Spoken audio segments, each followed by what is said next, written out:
All right. I think everybody, I think we're live at this point. So we should get a move on with some introductions and then get into the good stuff you're all here to see. Hello, everyone. I'm Ann Richmond. I am one of our marketing managers here at Roll20, and I'm very excited to be working with creators to build out content and workshops to encourage people who are working within the DMsGuild game jam themed around Baldur's Gate, which we are just about complete. I think things are due within the next couple of weeks or so. So it is very exciting to be rounding around the finish point, which brings us to today's topic, which is all about how do you make your content look as good as it can using InDesign or PowerPoint. And we're bringing our content expert, Jason, back into the fray once again, who's been so generous with his time and assisting creators. Assisting creators here. And so, yeah, so Jason, tell us a little bit about yourself, and then let's dive into what you've planned for us today. Sure. Thanks, Ann. I can't wait to meet this content expert that you're referring to. But until they arrive, you have me. So I'm Jason Payne, also known as J. Evans Payne. I've been publishing on DriveThru and DMsGuild for a little over 11 years, which always is terrifying to say out loud. It's been truly transformative in my life. It's scratched an itch that as an adult middle-aged person with a job and 3 kids, don't really get to play as much as I'd like. So being able to create, being able to take a vision and make it reality on these platforms has always been, every time I do it, it seems surreal. So thanks as always to these platforms and people like yourself, Anne, who help make creators able to envision their dreams and make them a reality. And that's really what this kind of seminar, I don't know, that the next hour we're just going to go through a couple of the things that I've found somewhat straightforward to do, but they, to me at least as a creator, felt at various points in my own journey to be obstacles. And although DMsGuild and DriveThru have many resources, and if you haven't checked them out, please do, but there's walkthroughs, there's Q&As, there's PDFs, there's all kinds of resources for creators to help guide them as to how to publish, how to use InDesign or similar tools. There are some pieces that I wanted to do as a creator that I couldn't find how to do easily. So that's it's a tips and tricks kind of presentation. At any point, feel free if you want to dive deeper, or if hey, how do you do this? Or if something we're showing strikes your fancy or creativity and you want to go more in depth in a topic, or you've always wondered how to do something, please feel free to post in the chat. Hopefully we'll have time at the end for Q&A. Awesome. Yeah, it looks like we have a few people here who are just excited to finally be hearing more about this, and I think that is the joy of inviting people to participate in the game jam and sharing this content on Roll20's YouTube. The community empowerment of being able to create content for this game that we love is a big part of why we wanted to do the game jam. So take it away. Awesome. All right. Well, intros twice, so that's cool. Yeah. We'll talk about PowerPoint. I've always thought PowerPoint, even before D&D, like in my professional career as a project manager, I think PowerPoint is the poor person's Illustrator or Photoshop. It's way more potent than you probably realize. I actually used it in high school as a CAD program, which was probably not the most sensible thing in the world. But most of the stuff, just as a creator, as an indie creator who's not maybe painting their own illustration, most of the stuff that you might want or need to do just to put something out there, you can do in PowerPoint. You don't need to upskill into Photoshop. So we'll go through a couple of the basics there that I find myself going to as a creator again and again. And then InDesign, that can be a huge obstacle, I think, or learning curve for a lot of creators. You just kind of have to go for it. It makes sense, but it is, your need as a publisher in this indie tabletop role-playing game context is like this, right? You need this much skill and knowledge, and you need InDesign to do this for you, and the tool itself is capable of this. So how to find your space in that was challenging to me at first. So I'll kind of walk through the basics of that and then some Q&A. So let's dive into it. If you didn't drop off when I said PowerPoint is usable as a graphic design program, you're either willing to call my bluff and see if I actually stand by that, or you are waiting for the InDesign piece of things. But I want to talk a little bit about cover art. So cover art, every title that you publish, I believe, in DMsGuild and Drive-Thru needs some kind of a cover. So you can create something really quick in MS Paint or something like that. If you have Photoshop or Illustrator skills and you're actually adept at that, or if you're an actual artist who can draw their own stuff, ignore the next 20 minutes or so of the presentation, because I don't think you're going to get very much out of it, because you can do this on your own. But for a lot of us as creators, we have this idea, right? We're DMs, we're players. By definition, we're creatives to some extent. And we have this idea, we want to make it a reality. So we sit down, we start writing. And that's not the easy part, right? No part of it is easy, but we're passionate about that. That's the reason we're doing this as creators. We're putting pen to paper, hand to keyboard, and we're taking what's up here and we're putting it, encoding it. And then it comes time to actually upload it and put it out there. And you need a title, you need a cover. How do you do that? First thing I'd recommend is in PowerPoint, just create a new document. That part's easy with me so far, hopefully. I don't like any of the defaults that PowerPoint shoves in your face, because it's always like assuming you're giving a presentation and not using it as a graphic design tool, because it's not a graphic design tool, so it makes sense. But the first thing I want to do is just go to design and then slide size, custom slide size. So we're going to take it from I want to give a presentation to the board of directors to I want to design something and then spit it out as a graphic so that I can have my role-playing game content out there. So I'll say letter paper. And I can hit OK right now. And I want it to be portrait, because what I'm doing right now is designing a cover. And although I think a couple of years ago, Drive-Thru offered the ability to do a hardcover landscape, which is really cool, most of the stuff that you'll be producing is a normal, portrait book kind of format. So let's just make sure it's portrait. You can accept these defaults if you want. If having something that you output be really high resolution matters to you, you should mess with these width and heights and make them as big as possible. We can get to that a little bit later. But for what we're doing for a simple cover, this is perfectly fine. So I'm going to hit OK. It's going to say, hey, even though there's nothing here, I want to be helpful. You can just click either one of these things and it's fine. All right. Looking more like a cover already. Now, before I do anything with graphic art or images or anything, I will say that I am not an intellectual property lawyer. I am fairly well informed on the topic, but when you're publishing, you need to own the copyright, or at least have legal rights to be able to use everything you put in the document for publication for profit. If you just randomly Google an image and dump it into your cover, that usually does not qualify. You either need to have commissioned the art yourself, or have drawn it yourself, or have been made double, triple sure that it's public domain, that it's copyleft or whatever, royalty free. Make extra sure, and that's on you as a creator. Unfortunately, I don't think that I can offer that advice with certainty, and it's not the role, I don't think, of Drive-Thru or DMsGuild to fact check that before you publish. So it is your responsibility. And anything to add there before I give people my own advice or anything? No, that's really good call out. And this is why we have one of the many reasons why it's good to avail yourself of the fact that we do have a partner marketing team here, and partnership managers as far as creators go. If you have questions, you can always reach out to us, and that is why we are here to help set you on the right path. We can't always give you answers that you like, but we can give you guidance, and so there's no reason to let confusion be a barrier to you trying to create something.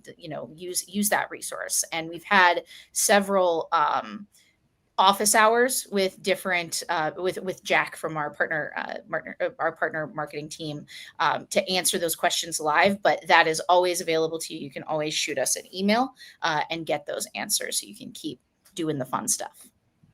Yeah. And as a creator who has constantly bugged that team and various representatives of the company over the years, they are very friendly, very helpful, very responsive. So take advantage of that resource as a creator, especially if you have questions. All right, so it's looking pretty boring. We're 10 minutes in.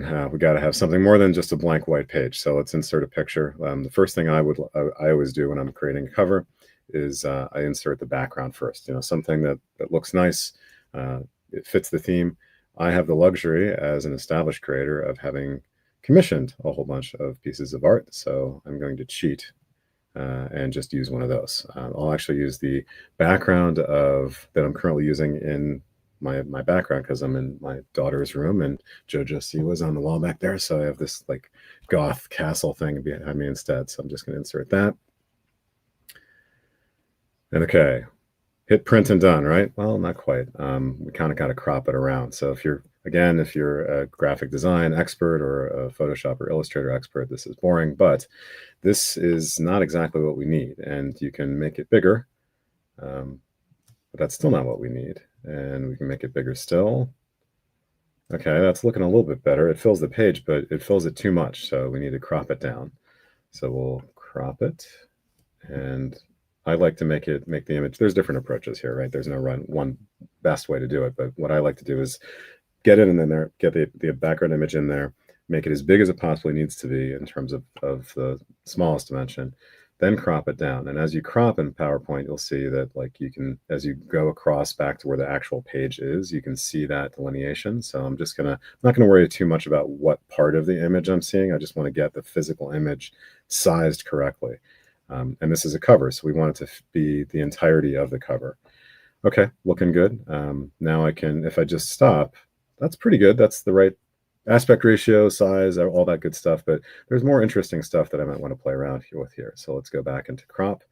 And now I can drag, maybe I want to see that hut prominently. There we go. That's probably good. Well, wait, I don't know what's going on there. So there we go. Okay, so I want the hut. I got the spires, I got the torches. That's pretty good. That's probably what I want to see. So I'm gonna, okay, cool.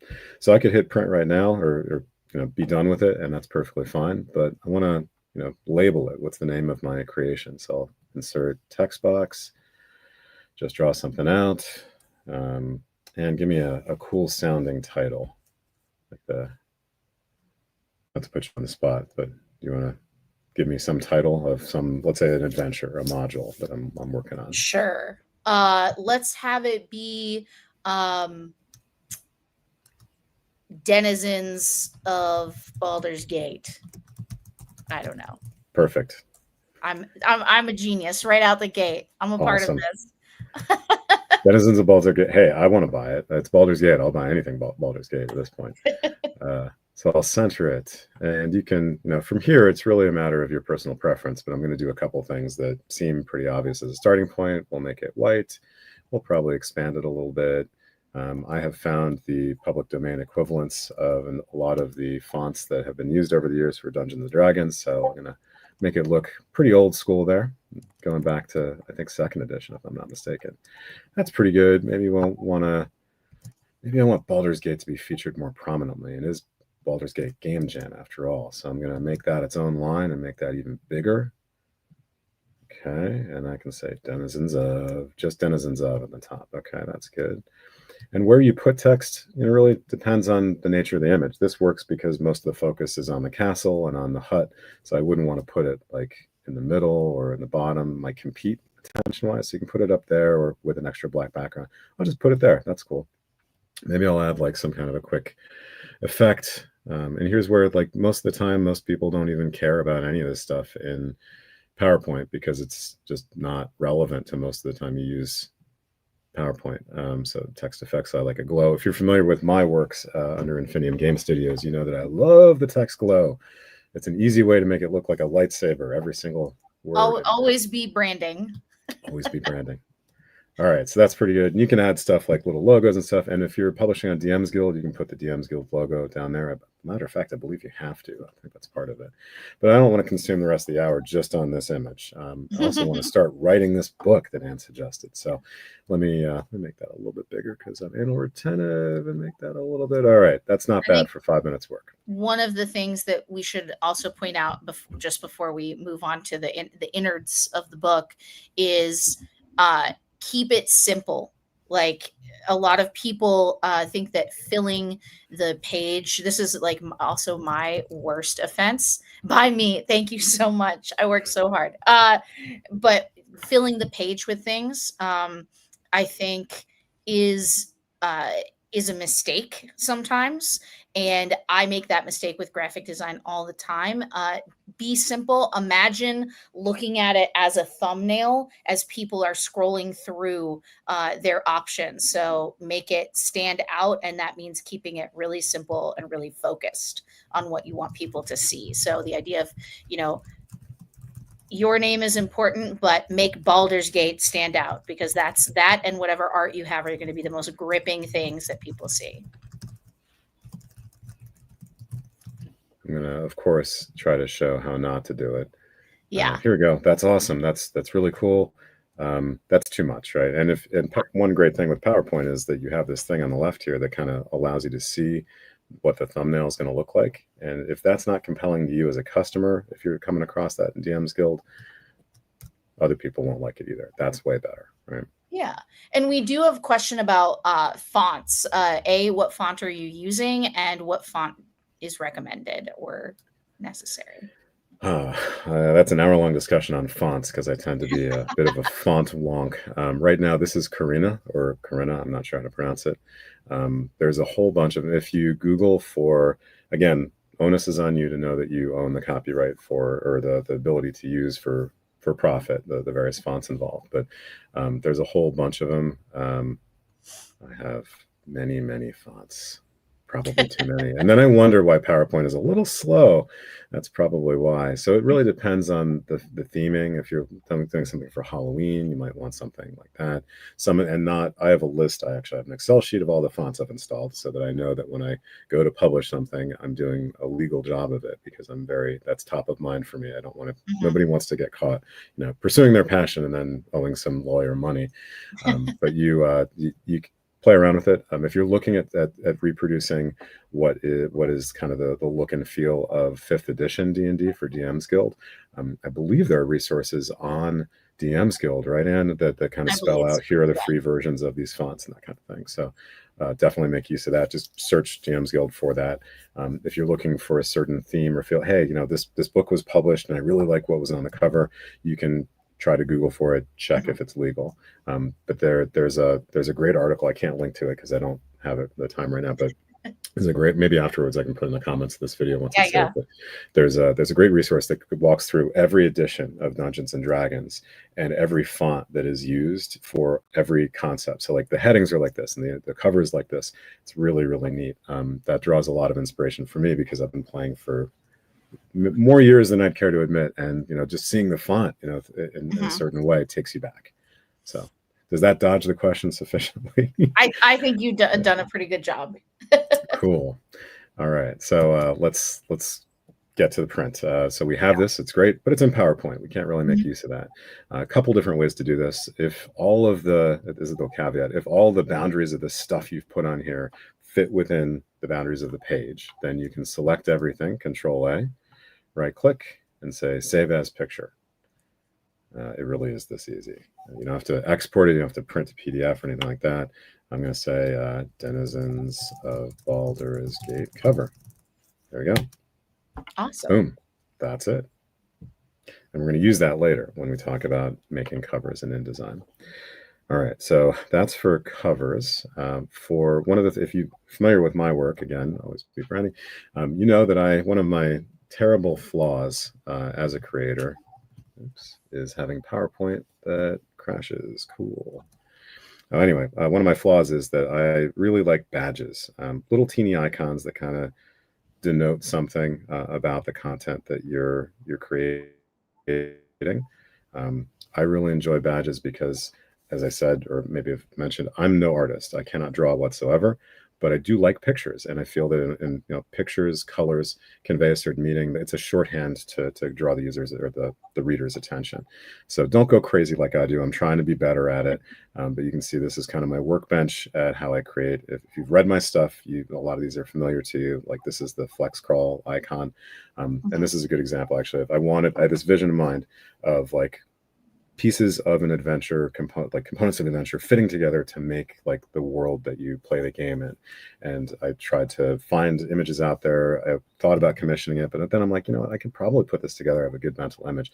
This is just a couple of different icons that are free to use out of PowerPoint that I assembled together, and then boom, this is the logo for the thing that I made. It's pretty cool. So to do any of these in PowerPoint, draw a square, make it the color you want, and we'll go through that. And then if you haven't played around with this, you will don't lose yourself in it for hours like I have, but insert icons. And you can go out to the internet and find like a silhouette dragon or something like that.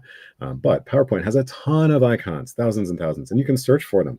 I don't know if there's a dragon. Let's see. Oh, there is a dragon. Cool. So I'm going to just insert a dragon. Hopefully I'm not going faster than YouTube is. And then I'll say insert. And this little teeny dragon appears. So I'm going to drag the dragon over here. I'm going to make him bigger. And then that's kind of if it's a light color background, you can have a dark color badge or symbol. If you had this dragon, let's say over here, and let's make this a little darker just to illustrate it. Just going to make it like dark blue. Maybe you don't want a dark image there. Maybe you want that to be white.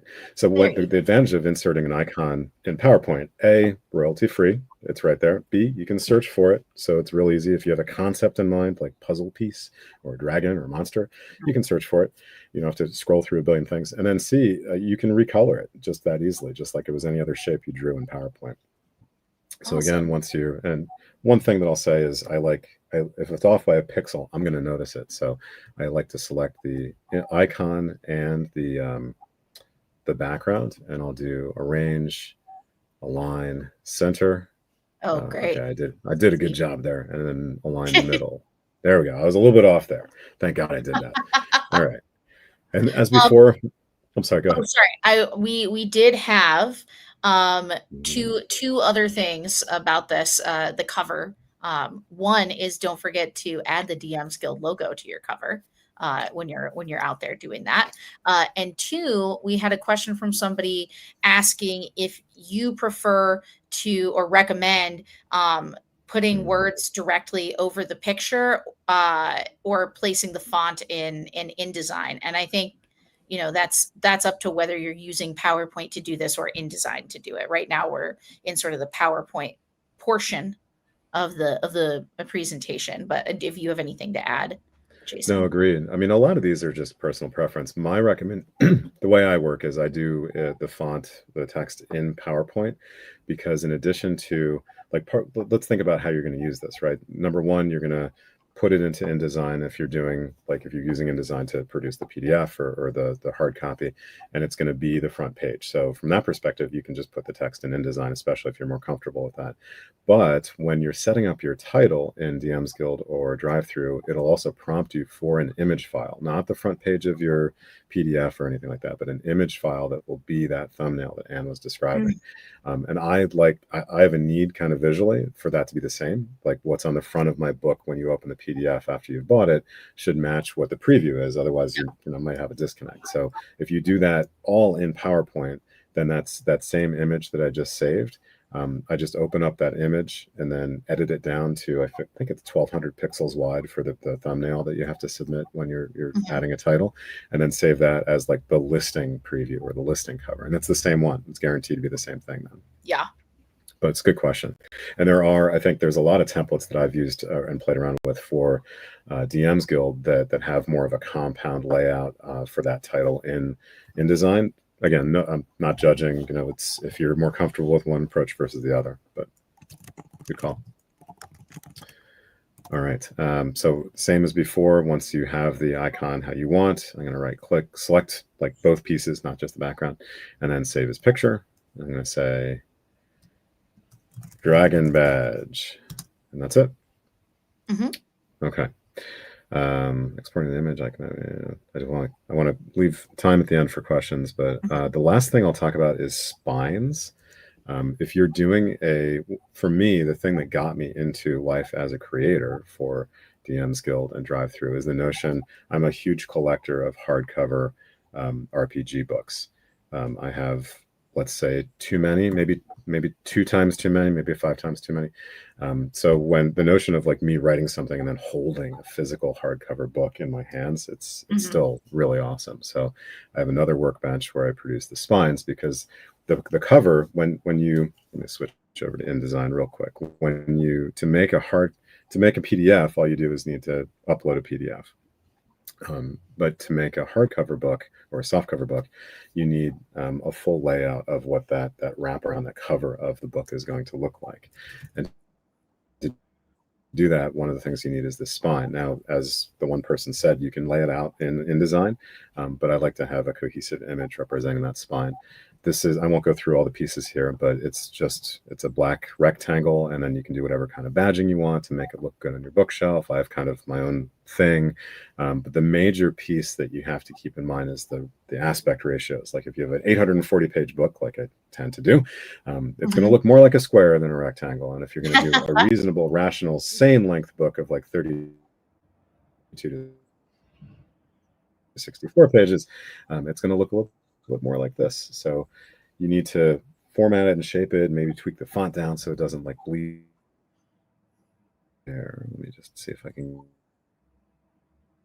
get InDesign working out. There we go, showing a hardcover book in DMsGuild to drive through. You'll be familiar with this. If you haven't ever before, or if it seems like too big of an obstacle, what you have to do is you say, once you finish your book, you tell drive-through or DMsGuild it is a 400-page book, and it's going to be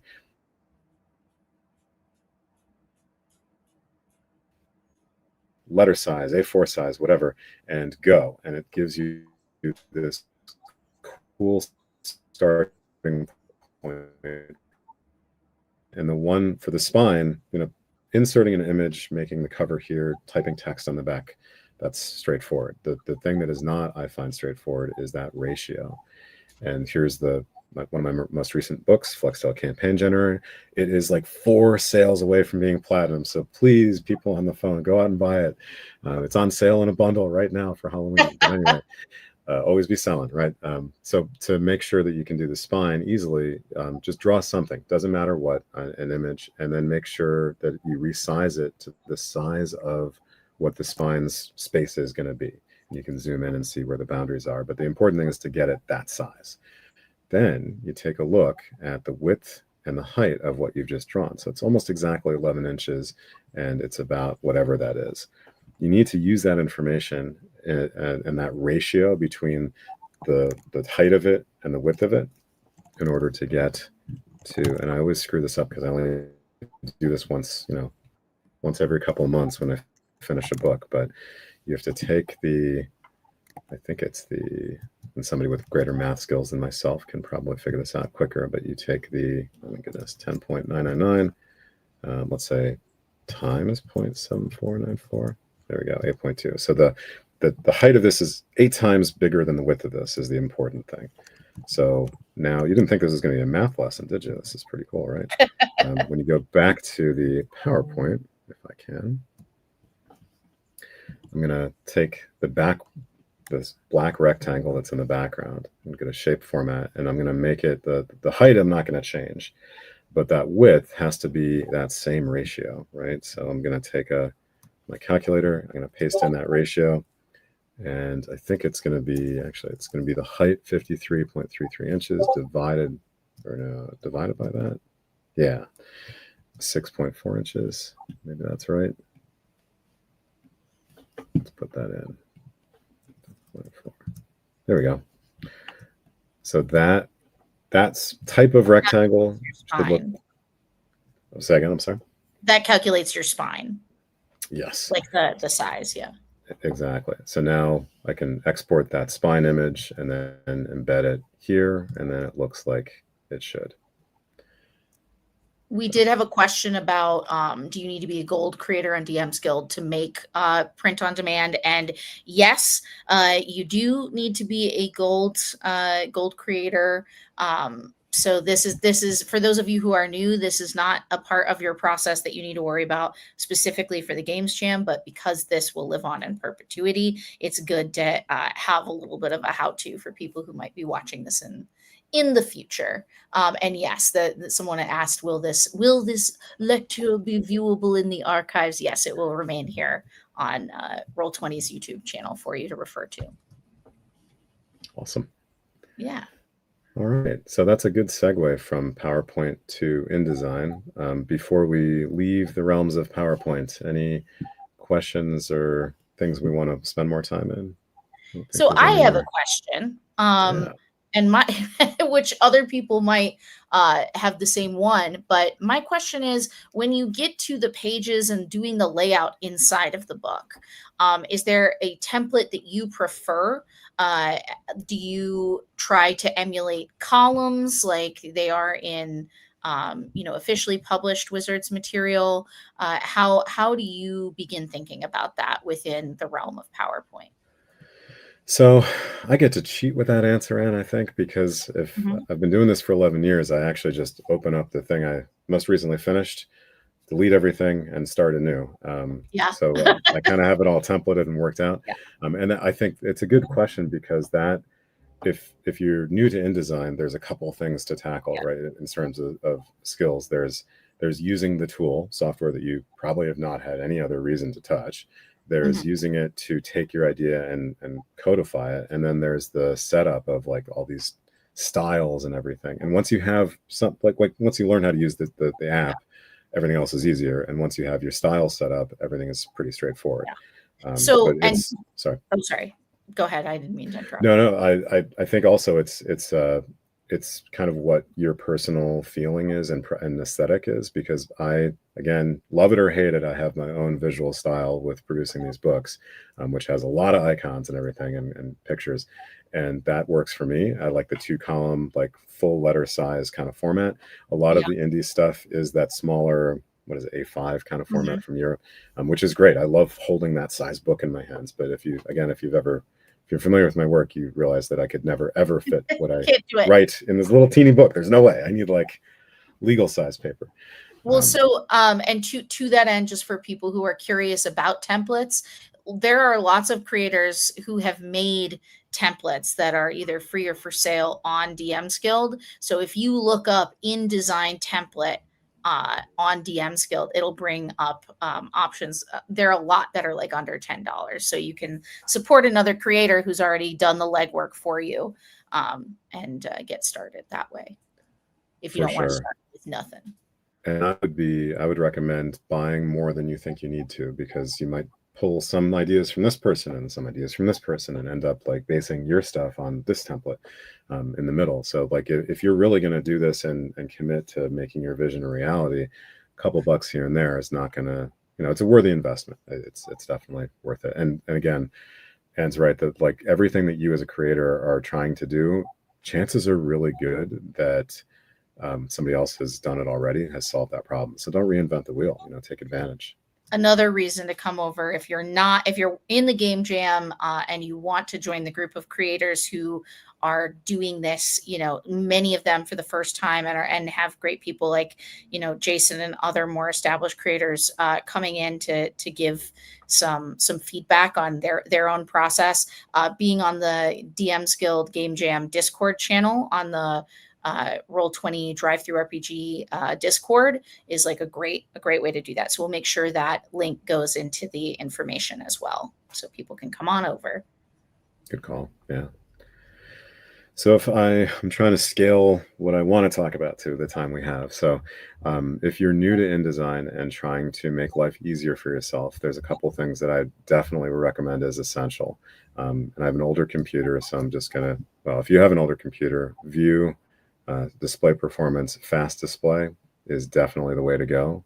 It'll make all of your images gray, but my computer is long overdue for an overhaul. And I literally, and again, I write 800-page books. So by the time it gets over 100, 200 pages, it's crawling, and every little bit of performance helps. So that's one thing I'd recommend if you have an older computer. But there's two kinds of styles that you can use to make your life much, much, much easier.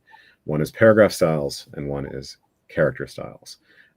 Paragraph styles are just ways of making your headings the same, your titles the same, that kind of thing. Anytime you see Like, I mean, and published books almost universally use this concept.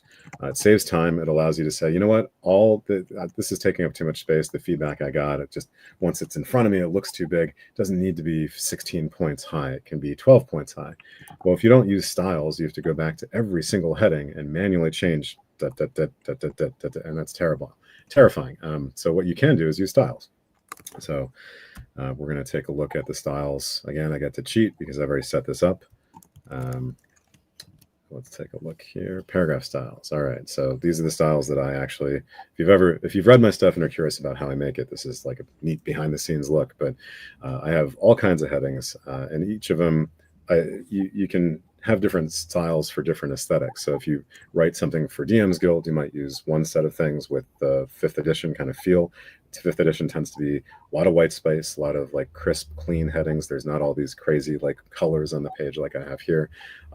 I started publishing for Pathfinder 1st edition, so a lot of the stuff kind of emulates that. But one of the things that I've made was something called Gauntlets and Gaslight, which is kind of a gothic horror vibe, like mad scientists, grisly vampires. So, for example, GG is my little shorthand for that. It's the same kind of thing, but it uses a definitely different font, kind of a grislier font. So anyway, to actually make it, you can create a new style right there. And I'm not going to create a new style. I'm just going to show you the aspects of the one that I've been using. So I'm going to say edit.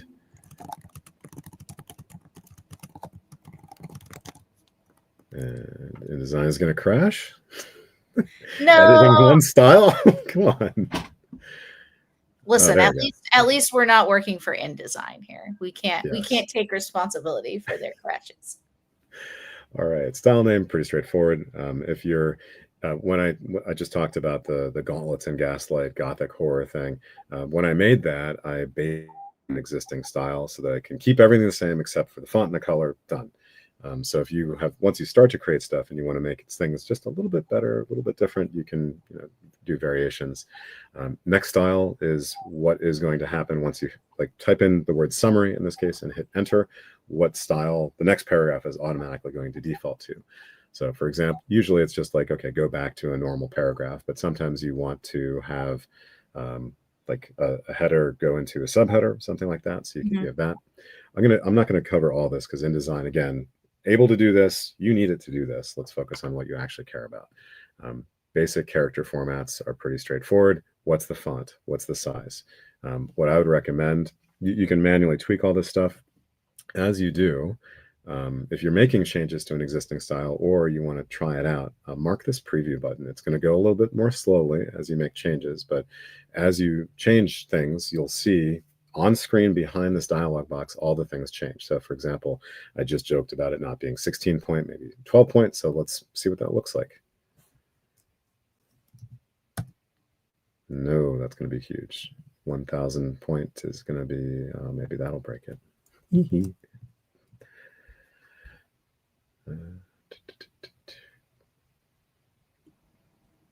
I promise, Anne, before the next time I do one of these, I'm going to buy a new computer.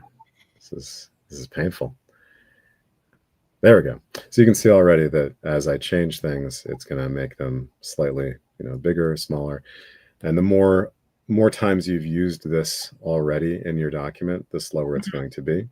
But that's how to do basic character formats. The shading, that's the other big visual. Again, if you're producing for 5th edition in DMsGuild, you probably don't have any background shading for most of your things, but you can pick a color and do all kinds of crazy offsets. That's beyond the scope of this. But at the very minimum, I would recommend what's the font, what's the size, and is it shaded at all?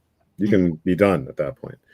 Another cool thing you can do to save yourself time, because that was pretty, I ran the risk of crashing the entire program and ruining the presentation for everyone.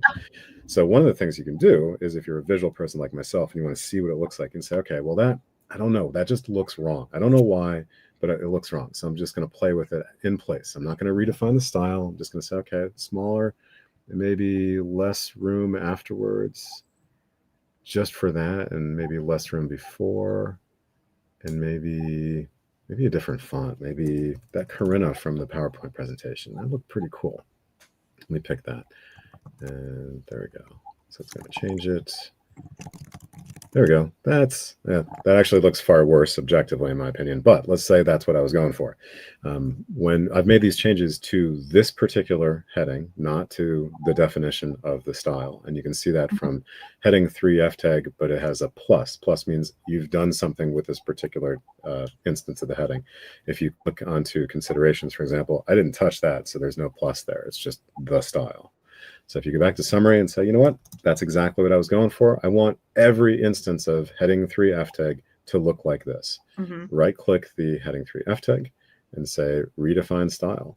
And when I do this, it's going to churn for a second and you'll see these other 3 places, considerations, summary considerations, where Yeah. that style is there. It'll automatically change all of them. So, So and it that's, sounds like the major reward for just for anybody who's like completely new to this, who might be watching, the real reward for learning InDesign is that it makes it a lot easier to change overall formatting with like a single entry point, right?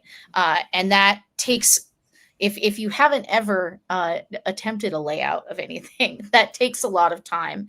And the other thing I would truly recommend for folks is be completely dead letter perfect and approved on all the text before you start entering that into InDesign as well. So your last chance for making sure your T's are crossed, your I's are dotted, everything's spelled correctly, or cutting things in and out, that should happen really before you start trying to lay out. I will agree that that is definitely how one should operate.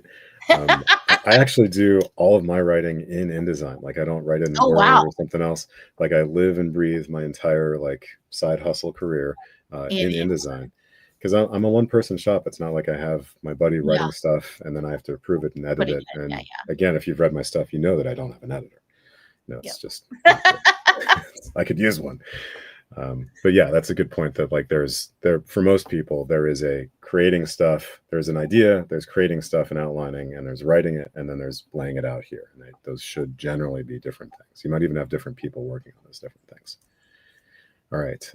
So I'm mindful of time. So headings are great. And if you can do headings in Word, right, and even in PowerPoint. So Mhm. you may have familiarity. As Anne said, if you've never laid anything out, all this is going to be a little bit of a learning curve. There are resources out there. You can Google how do I use InDesign. So I'm trying to focus it not on teaching InDesign from the basics, but like what do you care about as a creator? And one of the coolest things that makes something, in my view, look professional is these bleed tabs, the little color-coded tabs on the edge of a printed book or on the side of a PDF that make it look like, hey, this is old-timey dictionary or something that was intentional as opposed to something I banged out in an afternoon because I had the idea. So how do you do those? Well, it's another concept called, let me bring it up, page masters. So this is the page layout, and you can kind of scroll through the entire book. These things in the bottom is the book, the layout. Each spread Mhm. is a 2-page thing, and up on the top here is the slide masters. You can have as many of these as you want. Generally speaking, you should have one for each like chapter or section. So, for example, this is the campaign section of the book, and if I scrolled it back down, and by the way, this is the freshly released a couple months ago, almost platinum, tantalizingly close uh, campaign generator, Flextail campaign generator. So you've seen how it was built. Go out and buy it, please. But this is the overland section, and the bleed tab is down here in a different color and has a different word. So in addition to looking cool and kind of patting yourself in the back, hey, I made something that looks real and is world class, it also makes the book, especially if it's a hard copy, in my opinion, easier to use. Like you can immediately see what section you're on just visually. And if Mm. you have a PDF and print it out, you can kind of thumb through. So it's kind of cool. So how do you do it? You can create a new, I'm sorry, it's a parent, not a slide master. New parent, you can clone an existing one if you want to, you can duplicate it, that kind of thing. But each of these has its own thing. So if you double click into it, it's very boring, very dry, because it's what's in the background automatically of every page or spread that you assign to this parent. So everything in the introduction section, and you see it in the spread here in the pages, you see the preview. So like introduction is labeled with an I. I've assigned those pages to the introduction or parent. And then this is the campaigns. You scroll down, it's quests, et cetera, et cetera. So for each section, I have a different parent. This is just a rectangle with text. It's pretty straightforward. If you have a new section, you just type in, new section, and so on. For the first section, it doesn't really matter what you do. It's called a bleed tab because it's a desktop publishing thing. The color, the shape that's there goes past the bleed. It goes beyond the page, and you can see this red thing or pink thing that says like that's the very maximum that when I send it to DMsGuild or Lighting Source or whatever that is going to be possibly printed, the shape goes beyond that. So just in case there's minor variations in publishing and printing, it'll still be dark gray right up to the edge of the page. And as a matter of fact, I have this book I can show you. Hopefully this shows up on here, but you can see, like, I don't know if this works. Oh, now you've cast invisibility on yourself. Oh, sorry. Oh goodness. Might be hard to do with the background. Well, but anyway. I'm guessing you're implying that, like, from the side of the book you can see based on the color coding of the tab. Exactly. Yeah, you can look in the side and see, like, okay, this section's big, this section's small. If you have other books, not just made by me, but like bleed tabs are a fairly common kind of notion. I was literally just like, is there reaching around the room? Unfortunately, all my books are in the other room that have that feature. But yeah. Gotcha. The one so far, it's pretty straightforward. The one thing that I'd recommend in terms of making it look extra elegant is the notion that it's not just the color or the text, it's the fact that, like, this section, again, if you're looking, like Anne said, on the side of the book in profile, you'll see that these are here and this next section is a little bit lower, like it's visually different. And I like it to have, like, it aligns, not just overlaps, but like section one's here, section one's there. So when let's say this is introduction, if I'm adding the next section, I won't create a brand new one. I'll say, look, all I want, it's the same exact bleed tabs, maybe different color, maybe different text, but I want it lower. I want it the next section down. So I'm going to duplicate introduction just to show you how that I would do that. I can rename it, parent options, new section, et cetera, et cetera. And then rather than just retyping and moving it down, because I'm fairly good with my eyeball, but I want to be very precise here because it's going to be on every single page and you can't change it. So I'm going to take these and I'm actually going to copy both of these bleed tabs and I'm going to move them up so they snuggle up right on the bottom. Then I'm going to delete the originals.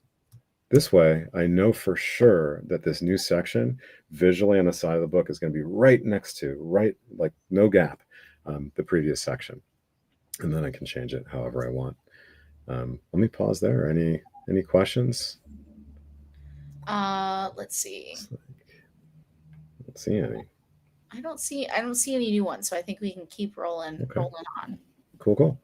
With our layout fancy. Yes. So let me go to another thing that looks professional, but also is a genuine, like, aid to readers, is the table of contents. And this is something you can create yourself. It is super annoying to remember all those page numbers or look them up, and it takes hours. And why would you do that? It's automatic.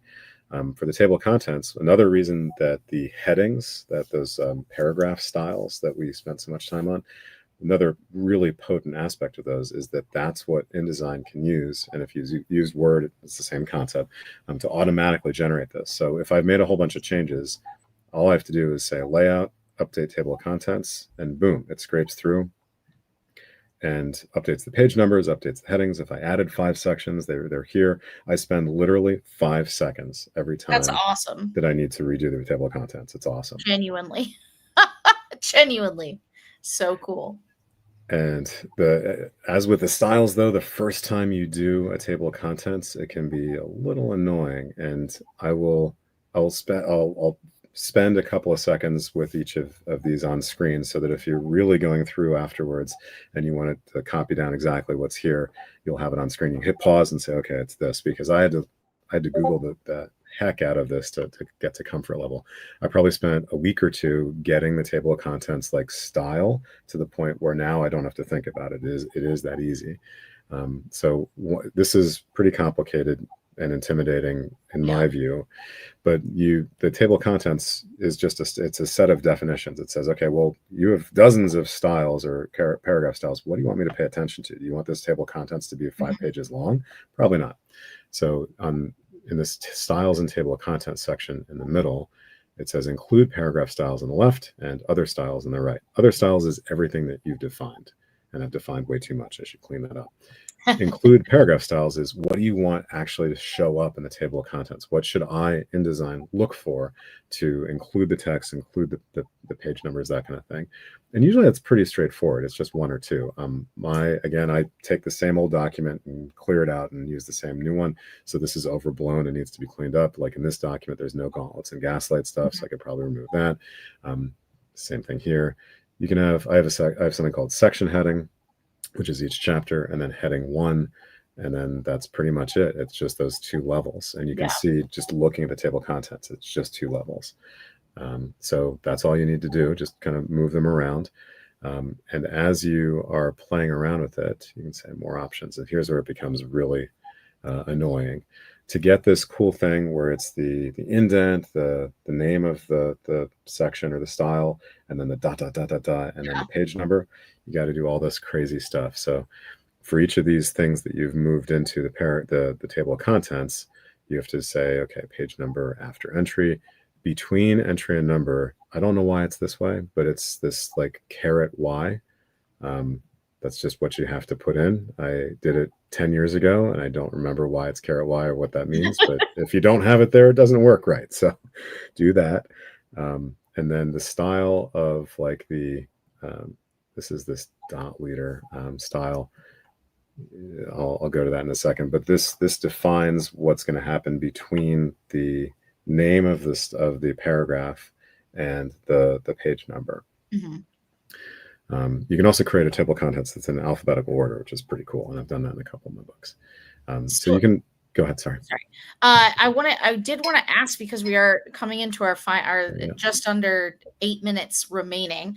Obviously, if anybody has any questions, pop them in the chat. But my biggest question really connects to the awesome workshop that was given by Storytelling Collective, which is what does it really take to publish an adventure? And one of the things they really focused on is building a sort of this sense of timeline for all the different elements. And one of these elements, of course, is don't forget to lay out or leave time for your layout. So obviously you've been at this for some time and have built up a lot of, support mechanisms for yourself from just having published a bunch of things. But for people who might be new, how much time, if they're getting ready to submit by midnight on November 2nd, how much time do you recommend people leaving for themselves for this part of the process? You're already screwed if it's November. No, I'm just kidding. So that's a really good question. I would say that if you're completely new to desktop publishing and layouts and have never done like headings or styles in Microsoft Word, even something like that, then this is probably a lot more effort. It's a bigger piece of it than you might imagine. Yeah. I would say that gut feel, like if you spent a week writing and you're ready to go, you're done writing, I would allow yourself at least a week again to try to get the feel for this. I don't think that's too unrealistic. That means that by, this Saturday, folks should be starting to do their layout, especially if they're new and they don't have a sense of, how much time it could take. So that would be about a week before it's, the deadline is upon us all. But yeah, cool. And if there's when we think about timelines, and hopefully, if you're listening, you're doing this for passion, right? You're passionate about the hobby, the game we all share and love, and you don't really have a deadline for yourself. Or if you do, it's kind of like, I want to finish this by Christmas. When it's something like Game Jam, like there is a deadline. Or if you're running a game and you want to hand out like player guides or something like that, obviously that's a deadline. I would really counsel that if you're going to take one thing away from all this stuff that you can do, just remember, you only need to do this. It doesn't have to look perfect, doesn't have to look Yeah. professional. Get it down on paper, get the idea. The idea is what matters, especially if you're doing it for yourself or your gaming group and you just want to share what you've done with other people. Like everything, I've published hundreds of books, and every single one I could have spent another couple weeks at least, if not months, making it better. And there's like notes that I leave on the cutting room floor. Oh, I could have done this, could have done this. It's better to have the, like, one of my favorite professional things is don't let great be the enemy of good, right? Get it out there and then learn and build and evolve. Like my And first couple books look ugly to me now, but at least they're out there, right? Like well, and they got done. that is the thing, and we touched on this in our uh, creator panel that you were a part of for Roll20Con. It was touched on in the Discord live with Anthony Joyce Rivera. Like, really, the goal here is to get something out into the world, and you learn more from having done the entire process than sitting there like trying to perfect. So as much as we can, when it comes to timeline, you do have to make the call and figure out like what's the best thing for you to focus to complete it on the timeline. And of course, that doesn't mean that you can't keep working on it afterwards if that's what's in your heart. But the spirit of this is to help you get something on paper and out into the world. And so I really think that it is important to I guess focus on the fact that every creator we've spoken to has brought this up as a talking point, that you have to be able to plan, leave yourself the time to do all the elements so that you can finish, as opposed to just letting it be this nebulous thing hanging over you. You need to create your own deadlines and your own accountability and get something out the door. For sure. Yeah. Yeah. All right. Only 4 minutes left. I don't see on The other chat any other questions. I guess my other question for you is like, when it comes to we talked about like keeping it simple on the cover, right? And we've talked about how to do some cool tricks within the inside. What is like the simplest? What are the like 3 things you think new people should focus on with their layout so they don't get overwhelmed? That's a very good question. I would say keep it simple. Like pick a font that you know is legal that you can publish in. Pick a size that's good. You can take a look at existing published things. Like when you're laying out your styles, just kind of type a whole bunch of stuff as an example, and then bring up a PDF of a book whose style you want to emulate or that you respect, and just kind of take a look and say, okay, are they using 16-point fonts or 50-point fonts, or is it too big? You'll get a sense. Some people have an innate like visual talent for that, and others you can still do it. You just have to compare it. So don't be Yeah. afraid to ape what you like. Like the only reason I'm speaking to you is that I was a huge fan of Frog God Games, and they're like huge, big books. And I initially just started to emulate that style, and you'll grow into your own style or not. Like if it's important to you to have your own visual kind of signature, you'll have it. And if you just want to be able to pump it out, and this step of it is paralytically annoying, you can still get past it and get it out there. I think Yeah. Anne's recommendation is really vital. Like in 10 years, you want to look back and say, like, I was afraid, but I did it, right? Mhm. And maybe you made money off of it, maybe you didn't. But like for me, it's having something out there, sharing with other people, and having this amazing platform that supports all of that and makes it possible. Yeah. That's what this is all about, and sharing what we love with each other. And it's possible. It's not impossible.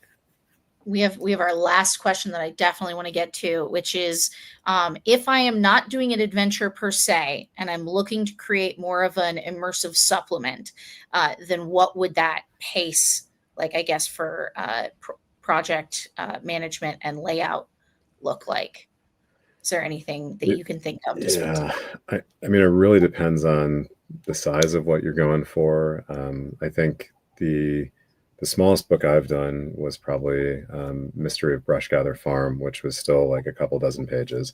And I would say, oh, here we go. How to make that a fluid reading experience. Oh, okay. Um, so there's I think it's worth noting that there is a difference in terms of layout between like a book that you read and a list of every book that you have, even just in the context of tabletop role playing. Just look at what Wizards has published. Like the visual language of a lot of these things does differ. Like this book, even within my own kind of visual style, this book of campaign generation, it's a set of tools, right? It does not have a lot of prose, and the prose that's there is only in service to just the tool that's there.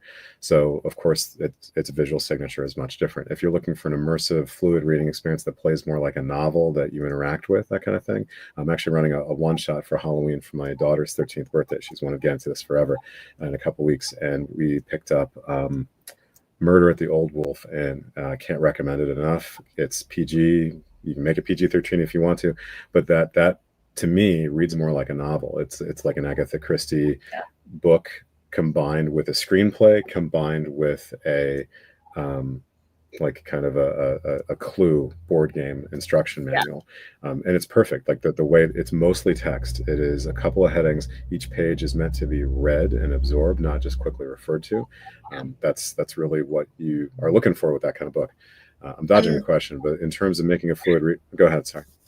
No. I would also ask yourself questions like, if I'm using the book, how and I'm actively looking for something within it during a game, then where am I going to look? So I personally want like my factions of Baldur's Gate information together, and my like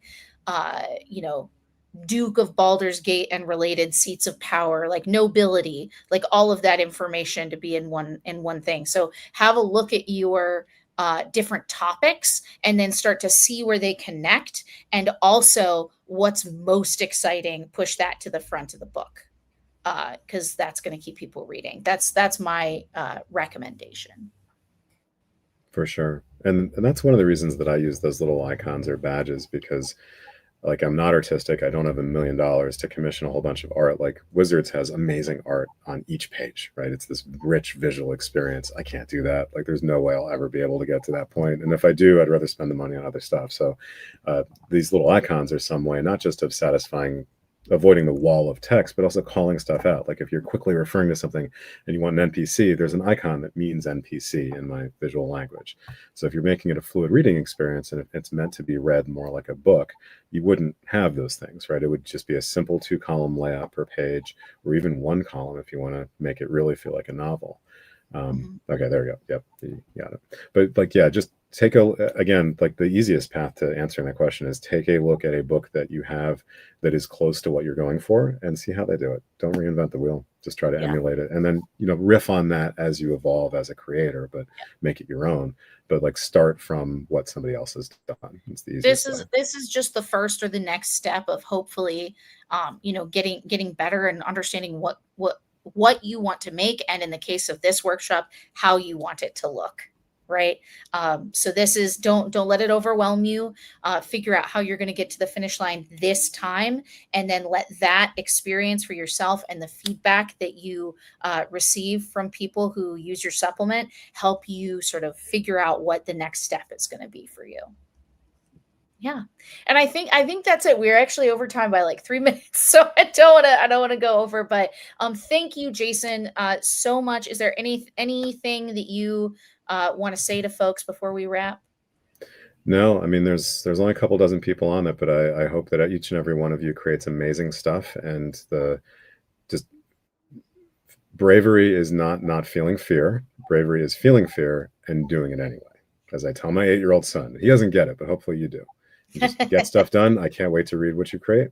Yeah, we're really excited because we're definitely coming down to it. So thank you guys again, and have a wonderful rest of your Thursday, and we will see you on the interwebs. Bye, Thanks, guys. Anne. Take care.